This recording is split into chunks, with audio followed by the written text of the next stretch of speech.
Waalaikumsalam warahmatullahi wabarakatuh. Alhamdulillah, salatan wa salaman ala rasulillah wa ala alihi wa ashabihi wa man wala. Wala hawla wala quwata illa billahil aliyyil azim. Kita sama-sama buka pertemuan singkat ini dengan melafadzkan basmalah. Bismillahirrahmanirrahim. Saya ingin eksplorasi singkat tentang materi yang sudah didiskusikan tadi pada siang hari ini. Meskipun saya lihat tadi di grup WA tidak begitu aktif ya, tidak seperti yang lalu-lalu. Pertanyaan yang muncul baru beberapa saja. Memang karena waktu terbatas dan supaya tidak ketemu dengan sholat zuhur, kita segera masuk saja untuk Zoom.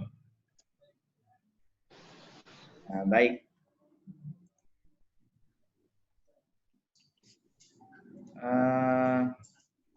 Pertama, mengenai pertanyaan yang ada dulu ya, sebelum saya eksplorasi materinya. Cara bersikap tentang aurat, batasan aurat bagi laki-laki. Sebentar. Mana pertanyaan? Pertama yang muncul, menyadarkan wanita muslim yang tidak menutup aurat karena alasannya nyaman. Dia tidak nyaman menggunakan. Kemudian pakaian yang diharamkan untuk laki-laki. Ini ada dua pertanyaan ya. Bagaimana cara menyadarkan perempuan yang merasa tidak nyaman pakai jilbab? Ini dia jadikan sebagai dalil untuk tidak pakai jilbab. Apa yang harus dilakukan? Pertama, untuk semua perempuan maupun laki-laki yang memiliki saudara-saudari perempuan. Memakai jilbab itu hukumnya fardhu ain dan sudah sepakat di antara seluruh ulama berdasarkan firman Allah dalam surah Al-Ahzab. Tentang kewajibannya semua sepakat bahwa jilbab itu wajib. Memang ada beberapa pendapat syadz, pendapat yang aneh, nyeleneh. Mungkin sering kalian dengar juga jilbab itu tidak wajib. Itu pendapat yang ditolak oleh jumhur ulama. Kalaupun ada tokoh yang mengatakan jilbab itu tidak wajib, sekali lagi saya tekankan, itu pendapat nyeleneh yang ditolak oleh jumhur ulama. Meski memang ada pendapat yang demikian. Jumhur ulama sepakat jilbab hukumnya wajib dipakai oleh perempuan. Hanya saja para ulama berbeda tentang definisi jilbab. Al-Imam Asy-Syafi'i rahimahullahu taala dalam pendapat yang mu'tamad dari mazhab beliau mengatakan maksud jilbab itu 3 jenis pakaian. Pertama, baju kudung dari kepala sampai dengan kaki. Yang kedua, himar, seperti jilbab yang dipakai oleh orang Indonesia yang menutupi kepala, leher dan bagian dada ke bawah. Begitu juga bagian belakang sampai dengan, mohon maaf, bagian pantatnya. Yang ketiga, rida, selendang yang digunakan untuk menutup wajah. Ini pendapat yang mu'tamad dalam madhab Asy-Syafi'i, Imam Asy-Syafi'i ta'ala tentang definisi jilbab dalam surah Al-Ahzab yang dikatakan ya ayuhan nabiyyu qul li azwajika wa banatika wa nisa'il mu'minin yudnina 'alaihinna min jalabibihin. Hendaknya mereka mengulurkan jilbab. Nah, jilbab ini semua sepakat hukumnya wajib, terutama karena ada memang dalam surah An-Nur Allah katakan wala yadrib nabi Allah katakan Allah perintahkan kullil mu'minina yaghuddna min absarihin kullil mu'minat yaghuddna min absarihin wa yahfazna furujahun wa la yubdina zinatahunna illa ma dhahara minha wal yadribna bi khumurihinna ala juyubihin. Nah, ini yang menggunakan fi'il amr yang menunjukkan hukum wajib. Hendaknya dia mengulurkan, menutupi dengan khimarnya, jilbabnya itu segala yang tampak. Wal yadribna bi khumurihin ala juyubihin, yang tampak daripada perhiasannya. Nah, itu bagian dada ke belakang, bagian depan dada sampai dengan punggung ke belakang. Nah, ini semua ditutupi supaya tidak tampak auratnya. Nah, ini sepakat kewajibannya di antara para ulama. Bagaimana dengan orang yang menolak menggunakan jilbab? Maka Al-Imam Asy-Syaikh Adi As-Sabuni dalam kitabnya Rawai'ul Bayan membagi perempuan yang tidak pakai jilbab menjadi 2 bagian. Pertama, perempuan yang tidak mau pakai jilbab karena belum dapat hidayah, tapi mengakui bahwa jilbab itu wajib. Jadi kalau dia ditanya, kamu kok tidak pakai jilbab? Ini apa? Ya belum siap. Merasa berdosa enggak? Ya merasa berdosa tapi belum siap. Nah, ini berarti belum dapat hidayah untuk nutup aurat. Maka orang seperti ini masih muslim. Yang tidak mau pakai jilbab karena belum dapat hidayah atau belum paham tentang kewajiban jilbab. Dia masih muslimah, tidak dianggap keluar dari Islam. Tapi kalau macam yang kedua, orang yang tidak mau pakai jilbab karena menganggap jilbab itu tidak wajib dan bukan syariat Allah. Maka dalam Rawaul Bayan, Syekh Ali As-Sabuni mengatakan, untuk jenis yang kedua ini, jumhur ulama sepakat perempuan tersebut dianggap murtad, keluar dari Islam. Kenapa? Sebab menganggap tidak, mendiskreditkan beberapa ayat Al-Quran. Surah Al-Ahzab tadi dan surah An-Nur ayat 31. Dua ayat Al-Quran dianggap tidak ada syariatnya. Jadi menolak ayat Al-Quran, maka hukumnya murtad, keluar daripada Islam. Mati dia dalam keadaan demikian, meyakini jilbab itu tidak wajib, maka tidak boleh disolati, dikafani, sebagaimana dikuburkan dalam kuburan orang-orang muslim. Saya minta video diaktifkan ya, semua yang sudah masuk videonya diaktifkan. Baik, itu tuh. Lalu bagaimana kalau ini dia sudah dinasihati tapi jawabannya tidak nyaman?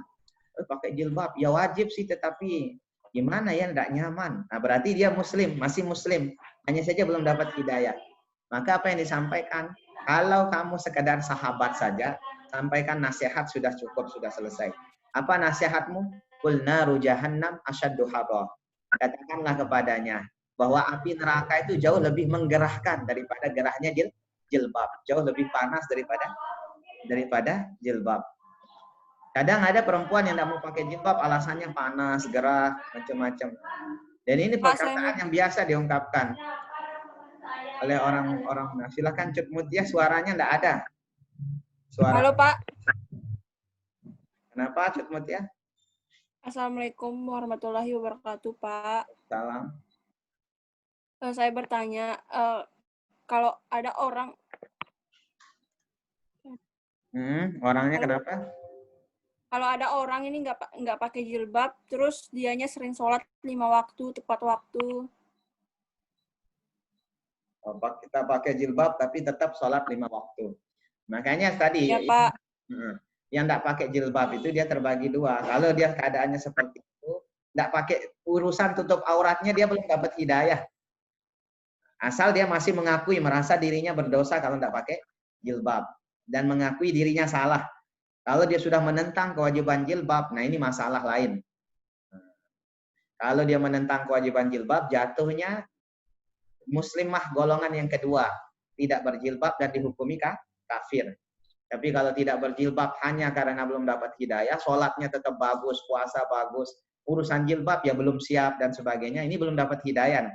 Dia masuk dalam golongan yang pertama, muslimah tidak berjilbab, dihukumi fasik, melakukan dosa besar, tidak menaati perintah Allah yang satu, meski menjalankan perintah Allah yang lainnya. Baik, saya lanjut. Bagaimana kemudian dosanya? Ya dosanya, pahala sholatnya ya tetap ada, karena asal rukun syarat sahnya sholat tertunaikan dengan bagus. Jangan sampai dalam sholat dia juga tidak mau jilbaban, ya sholatnya batal gitu. Kalau dalam sholat dia tutup aurat sempurna, rukun syaratnya dia penuhi, maka sholatnya sah, insya Allah berpahala. Tetapi jangan lupa, ada dosa menampakkan aurat yang tidak kalah besar. Bahkan boleh jadi pahala sholatnya itu tertutupi oleh besarnya dosa dia menampakkan aurat. Sebab satu helai rambutnya terlihat oleh laki-laki ajnabiyah, maka itu sudah cukup menyeret orang-orang yang bertanggung jawab terhadap dirinya ke dalam neraka.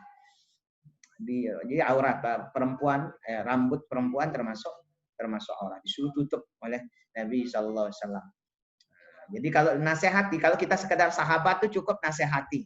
Ini gerah panas, jangan lupa neraka itu lebih panas daripada panasnya jilbab. Tapi kalau kita orang tuanya, adiknya, kakaknya, orang yang bertanggung jawab terhadap dia, tidak cukup hanya dengan nasihat. Sampai dipaksa untuk menggunakan jilbab. Kalau kita orang yang bertanggung jawab terhadap dia, misalkan saya punya adik atau punya anak perempuan, tidak mau pakai jilbab, misalkan, jangan saya lah, seorang ya, ada orang punya anak, punya adik perempuan, tidak mau pakai jilbab. Waliyadzubillah. Maka laki-laki nih yang punya anak, punya adik tadi tidak cukup hanya nasihat saja. Pertama nasihat, dia tidak mau nurut, pakai paksaan, paksa dia pakai jilbab. Meskipun hatinya belum ikhlas, belum ridho, urusan nanti. Karena yang wajib itu tutup auratnya, bukan ikhlasnya dia tutup aurat. Tutup saja dulu. Tidak ada hubungannya jilbab itu dengan akhlak, dengan ilmu. Nanti setelah dipaksa lama-lama akan rela, ikhlas, ridho menerima jilbab itu, insya Allah akan bertambah akhlaknya bagus, ilmunya bertambah. Jadi dosanya tidak pakai jilbab itu urusan lain. Begitu juga pahalanya sholat itu urusan lain. Pun demikian, kalau ada orang berjilbab akhlaknya tidak bagus, akhlaknya itu urusan lain, kewajiban jilbabnya itu urusan lain. Jangan dicampur-campur. Baik, saya pikir itu jawaban yang pertama dari pertanyaan yang pertama. Pertama, yang kedua, batasan aurat laki itu seperti apa? Batasan perhiasan, pakaian maupun perhiasan yang haram digunakan untuk laki-laki. Pertama, ini untuk laki dan perempuan. Pakaian yang haram untuk digunakan, pertama, yang tasyabbuh bil Yahud wan Nasara, yang sama seperti pakaian Yahudi dan Nasrani ataupun agama lainnya untuk beribadah. Kalau orang agama lain punya pakaian khusus untuk beribadah, maka kita makruh, dibenci untuk menggunakan pakaian yang mirip dengan pakaian mereka. Contoh, misalkan kalau orang Nasrani pakai simbol salib sebagai simbol yang mereka sucikan, maka orang Muslim makruh untuk menggunakan simbol ini dalam busananya.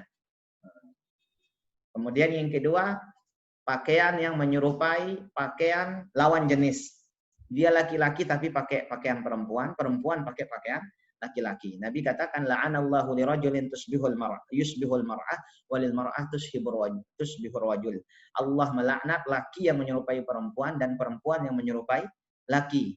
Baik dari segi cara bicara, cara bergaul, sampai cara berpakaian. Jadi laki-laki tidak boleh kemayu-kemayu seperti perempuan. Begitu juga perempuan tidak boleh kemudian ngakak-ngakak seperti laki-laki. Iya, Pak. Begitu, jadi dipelihara. Jadi pakaian bergaul seperti sesuai dengan fitrah masing-masing. Jangan sampai yang laki-laki nanti nyentet. Apa nyentet itu? Genit. Genit. Kemayu, genit. Karena laki-laki itu jadi imam. Kamu bayangkan kalau imam khotib dan imamnya suaranya kemayu seperti perempuan kan. Assalamualaikum. Jamaah sholat Jumat bisa tidak khusyuk. Makanya dalam madhab Syafi'i, khotib itu minimal mereka laki-laki yang bersuara lantang. Bisa didengar sampai 40 orang tanpa pengeras suara. Ini salah satu syarat khotib dalam madhab Syafi'i. Memang fitrah laki-laki itu tegas, bersuara besar. Kira-kira kalau mimpin orang itu, orang bisa masuk ke dalam hatinya setiap kata-kata. Perempuan sebaliknya. Difitrahkan untuk kemayu, lembut, sehingga meskipun dia marah, perempuan tuh aslinya marah pun harus kelihatan seperti orang yang lembut, orang yang sedang senyum, orang yang sedang ramah. Marahnya seperti ramah, apalagi kalau dia ramah. Ini fitrah perempuan, jangan kebalik-kebelah, jangan dibolak-balik. Kemudian yang ketiga, perhiasan yang haram untuk laki-laki, khusus untuk laki-laki adalah emas. Semua jenis emas haram untuk laki-laki, namun halal bagi perempuan. Begitu juga sutra yang kelima. Pakaian semua jenis sutra haram untuk laki-laki, halal bagi perempuan. Nabi SAW pernah khutbah di depan sahabat beliau membawa dua buah benda. Satu emas, satunya sutra. Beliau mengatakan, hadani haramun ala rijalin min ummati wa halalun li nisaiha. Ini dua benda ini, emas dan sutra ini, haram bagi umat saya yang laki-laki dan halal bagi yang perempuan. Kemudian apalagi yang haram digunakan? Wadah dan perkakas rumah tangga yang terbuat dari emas dan perak. Ini haram untuk laki dan perempuan. Terutama sekali perkakas makan dan minum. Misalkan gelasnya, karena saking kayanya dia buat gelas dari emas, piring dari perak. Kemudian teko, ceretnya dia buat dari emas campur perak, saking kayanya. Begitu juga perhiasan seperti gigi-gigi emas. Nah, ini untuk laki-laki hukumnya haram kalau sekedar untuk menghias-hias. Tapi kalau memang kebutuhan tidak apa-apa. Misalkan giginya busuk, hanya bisa diganti pakai gigi emas. Jadi haram ya. Bentar. Kalau untuk perkakas rumah tangga, haram bagi laki maupun perempuan menggunakan emas dan perak. Piring, gelas, sendok, garpu dari emas, perak hukumnya haram. Nabi katakan la tashrabu wa la ta'kulu bil awanid dhahab wal fiddah. Jangan sekali-kali kalian makan dan minum dari wadah-wadah yang terbuat daripada emas dan perak. Ada sahabat yang bertanya, kenapa? Kata Nabi SAW, yang ini wadah emas perak itu untuk muslimin nanti di surga. Sedangkan hal yang demikian digunakan oleh orang-orang kafir di dunia ini. Al-Imam As-San'ani menegaskan, kenapa kok tidak boleh kita pakai perkakas emas perak? Sebab di dalamnya ada dua kesalahan. Yang pertama, ada sifat sombong. Gayanya gitu, mentang-mentang emas peraknya banyak, makannya aja pakai emas itu. Sendoknya, garpunya terbuat dari emas. Ada sombong di sana. Yang kedua ada mubaddir. Nah, dua hal yang telah dilarang dalam agama kita. Sombong dan mubaddir. Assalamualaikum. Salam. Pak, kalau bukan emas bisa dipakai, Pak? Bisa. Misalkan pakai yang besi atau pakai yang stainless, pakai yang perak, boleh untuk laki-laki. Sebatas perhiasan yang wajar untuk laki-laki. Mana perhiasan yang boleh untuk laki-laki? Cincin. Cincin Nabi pakai cincin boleh. Tapi kalau laki pakai anting-anting, apalagi sampai anting hidungnya. Wah, ini laki-laki setengah perempuan. Karena perhiasan yang dia gunakan adalah perhiasan untuk perempuan. Anting itu punya perempuan, bukan untuk laki-laki. Maka ini tidak boleh. Kalung juga demikian, tidak boleh. Sebatas cincin dan gelang, tidak masalah. Gelang yang dimaksud gelang dengan kebutuhan ya seperti jamaah haji yang dipakaikan gelang identitas, tidak masalah. Tetapi kalau gelangnya sudah menunjukkan kepada kefasikan, misalkan biasanya orang yang pakai gelang kayak gini, gelang metal gitu, orang biasanya anak nakal gitu. Nah, supaya dia tidak dianggap nakal, dihindari menggunakan perhiasan-perhiasan yang biasa digunakan oleh anak-anak nakal, orang-orang fasik. Termasuk cara berdandan dan sebagainya. Kalau biasanya yang rambutnya jering-jering kemudian merah, kuning, hijau disemir, biasanya orang yang kurang bagus, muslim hindari itu supaya tidak dianggap tidak bagus. Gondrong, Nabi itu gondrong aslinya. Karena memang tukang cukur tidak selazim sekarang. Dulu mau cukur rambut kan pakai pedang. Kamu bayangin aja tiap panjang langsung mau dipotong gitu kan ribet. Akhirnya banyak sahabat termasuk Rasul yang rambutnya panjang sampai sebahu. Nanti kalau dicukur sekalian dikerik dari atas. Nah, seperti orang cukur gundul gitu. Sekarang orang yang gondrong identik dengan identitas negatif. Kalau gondrong dianggap anak nakal, maka hindari gondrong. Nah, jadi pakaian, perhiasan, identitas yang mengarah kepada kefasikan, perbuatan orang yang dianggap tidak bagus, muslim sebaiknya hindari itu. Nah, jadi dia dianjurkan untuk menghindari pakaian seperti itu.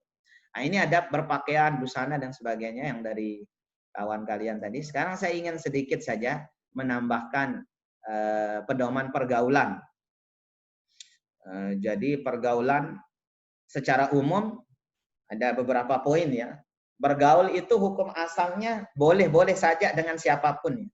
Karena pergaulan ini termasuk urusan duniawiyah. Al-aslu fil asya al-ibahah. Segala sesuatu hukum asalnya boleh. Hatta yadulat dalil ala khilafiha. Sampai ada dalil yang menunjukkan kalau itu tidak boleh. Maka bergaul laki, perempuan, perempuan, laki, muslim, non-muslim, hukum asalnya boleh. Dengan batasan syariat yang sudah jelas. Jadi gimana cara bergaul secara umum? Ramah, senyum, wajah ceria. Jangan ketemu teman itu kayak orang ketemu musuh. Asal ketemu teman dia nyebong terus. Ucapkan dan jawab salam. Kata Nabi, mengucap dan menjawab salam ini bisa membangkitkan rasa ukhuwah Islamiyah. Maka setiap kita ketemu orang, sunnah mengucapkan salam. Assalamualaikum, assalamualaikum. Meski dengan anak kecil. Mereka yang diberikan salam, sunnah menjawab dengan salam yang lebih baik. Wa idza huyyitum bi tahiyyatin fahayyu bi ahsana minha. Kalau kamu diberi salam dengan penghormatan tertentu, jawab dengan salam yang lebih bagus. Jadi jawab salam yang bagus, beri salam juga yang bagus. Jangan beri salam kayak orang ngambek. Assalamualaikum. Yang jawab lam. Nah, ini assalamualaikum. Kalau yang bawa salam assalamualaikum, yang jawab sunnah melengkapi assalamualaikum warahmatullahi wabarakatuh.